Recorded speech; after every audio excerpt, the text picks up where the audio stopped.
ঢাকায় সিনেমার প্রবীণ চলচ্চিত্র পরিচালক শিল্পী চক্রবর্তী হৃদরোগে আক্রান্ত হয়ে হাসপাতালে ভর্তি হয়েছেন। গণমাধ্যমকে তথ্যটি নিশ্চিত করেন তার ছোট ছেলে সুমিত চক্রবর্তী।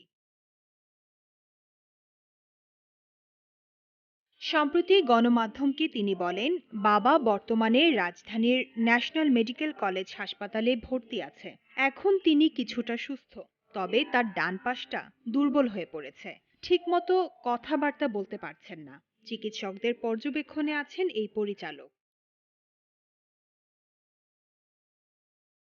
এদিকে শিল্পী চক্রবর্তীর অসুস্থতার খবর শুনে তাকে দেখতে ছুটে যান চলচ্চিত্র সম্পাদক আবু মুসা দেবু ও মোস্তাফিজুর রহমান মানিক। ৬৯ বছর বয়সী এই শিল্পী বিনি সুতার মালা, উজান ভাটি, তোমার জন্য পাগল, সবার অজান্তে, চরমপত্র, মীমাংসা সিনেমা পরিচালনা করেন। তার আরেক পরিচয়, তিনি সঙ্গীত পরিচালক ইমন সাহা ও নির্মাতা দেবাশিস বিশ্বাসের মামা।